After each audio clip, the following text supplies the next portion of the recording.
Salut à tous, bienvenue sur la chaîne. Aujourd'hui, on va plonger dans un sujet fascinant et profond, les 4 grandes contemplations dans la philosophie bouddhiste.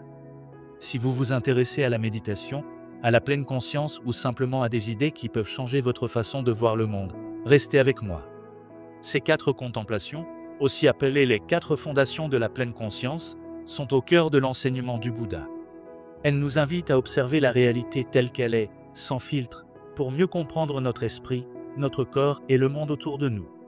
Pas besoin d'être moine ou expert en bouddhisme pour les explorer, elles sont accessibles à tous. Dans cette vidéo, je vais vous expliquer ce que sont ces contemplations, pourquoi elles sont si importantes, et comment vous pouvez les appliquer dans votre vie quotidienne. Prêt à découvrir tout ça? Allez, on y va. Avant de plonger dans les détails, prenons un moment pour comprendre ce que sont ces contemplations. Dans le bouddhisme, la pleine conscience, c'est l'art d'être totalement présent, de porter une attention claire et bienveillante à ce qui se passe en nous et autour de nous. Les 4 grandes contemplations, parfois appelées les 4 fondations de la pleine conscience, sont des pratiques clés pour développer cette attention. Elles viennent d'un texte ancien, le Satipatthana Sutta, un enseignement du Bouddha qui guide les pratiquants sur la voie de la compréhension et de la libération de la souffrance.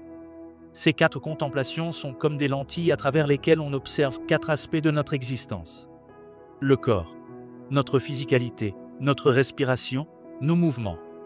Les sensations, ce qu'on ressent, qu'il s'agisse de plaisir, de douleur ou de neutralité.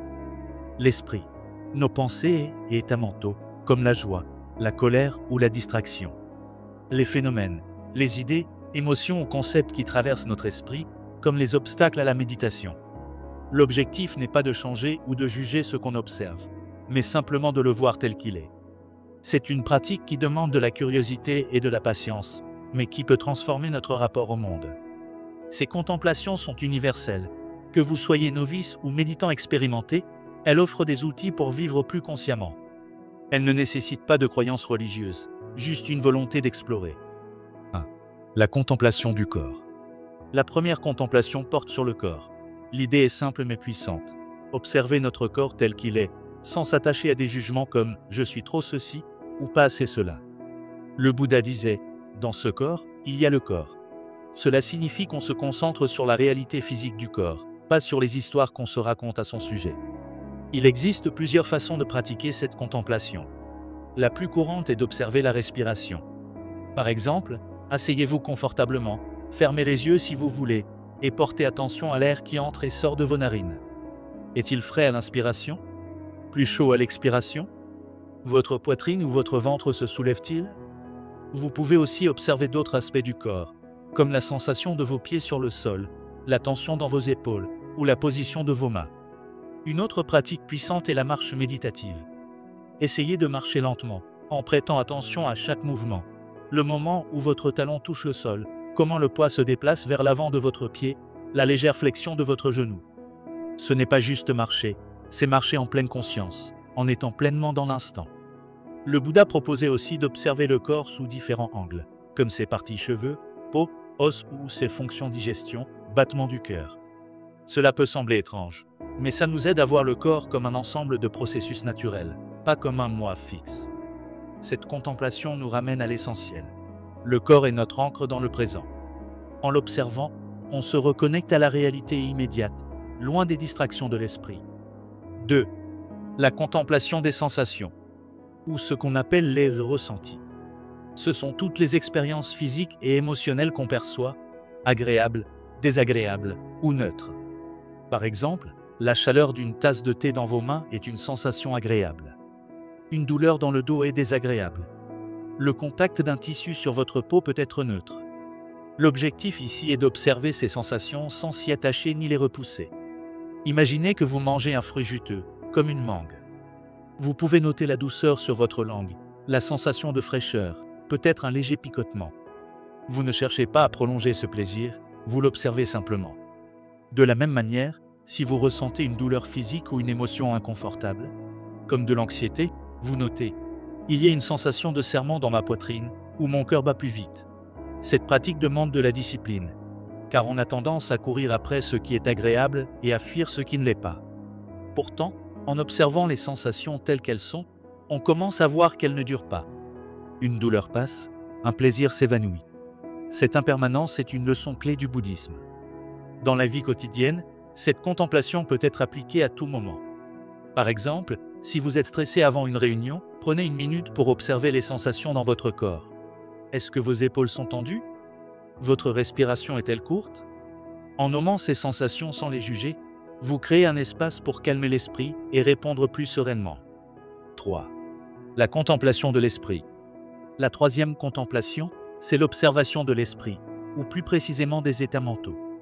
Ici, on regarde ce qui se passe dans notre tête comme si on observait un paysage changeant. Est-ce que l'esprit est calme, agité, concentré, distrait, joyeux, triste?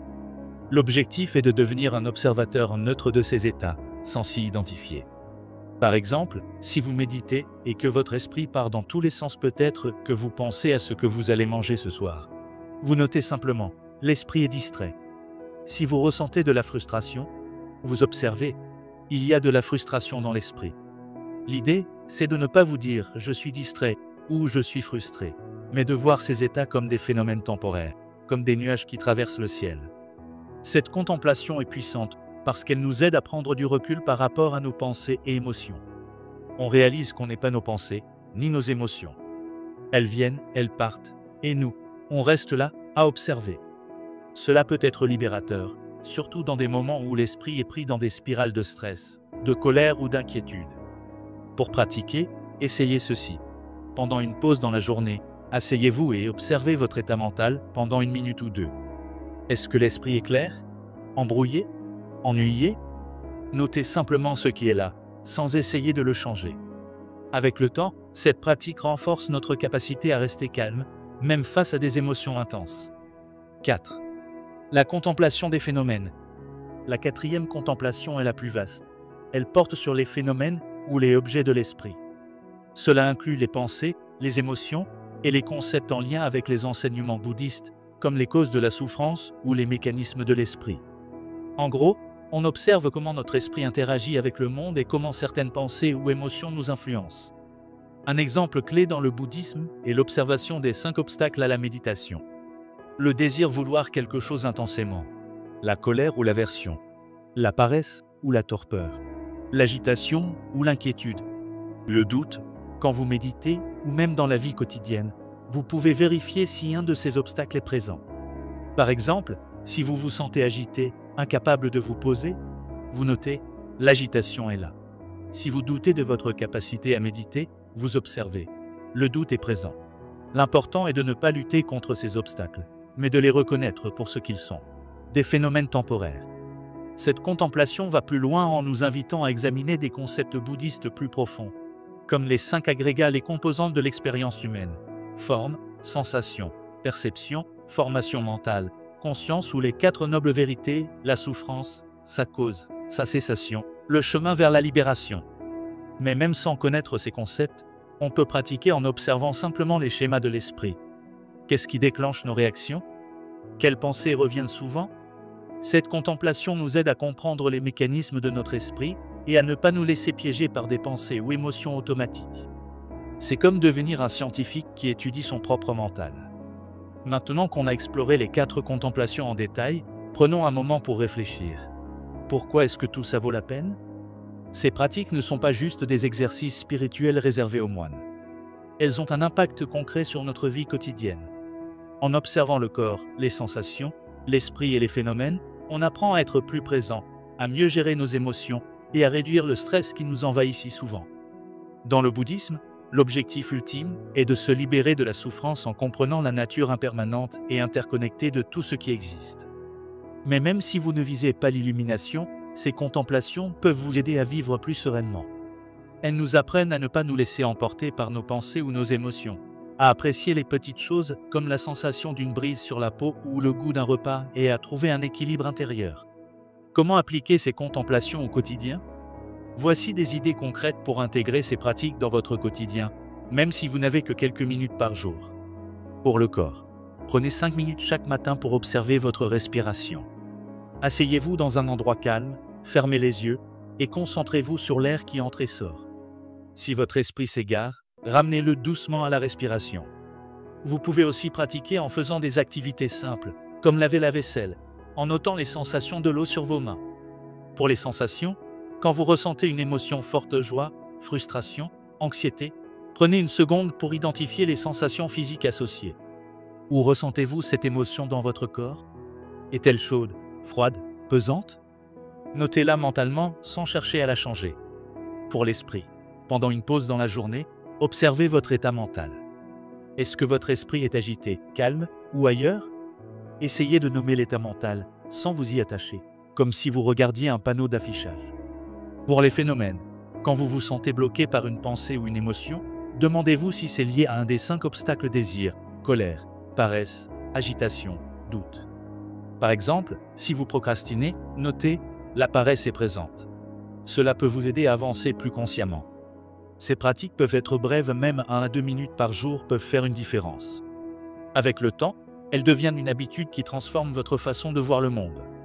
Et voilà, on a fait le tour des 4 grandes contemplations dans la philosophie bouddhiste. Ce sont des outils incroyables pour se reconnecter à soi-même, pour mieux comprendre comment fonctionne notre esprit, et pour vivre avec plus de clarté et de sérénité. Ce que j'aime dans ces pratiques, c'est qu'elles ne demandent pas de croire en quoi que ce soit, juste d'observer et d'expérimenter par vous-même. Dites-moi en commentaire, est-ce que vous pratiquez déjà la pleine conscience? Ou peut-être que vous avez envie d'essayer une de ces contemplations? Partagez vos pensées, ça m'intéresse de savoir ce que vous en pensez. Si vous avez aimé cette vidéo, n'oubliez pas de mettre un pouce bleu, de vous abonner et d'activer la cloche pour ne pas rater les prochaines. On se retrouve bientôt pour explorer d'autres sujets qui nous aident à grandir et à mieux comprendre le monde. D'ici là, prenez soin de vous et soyez présents.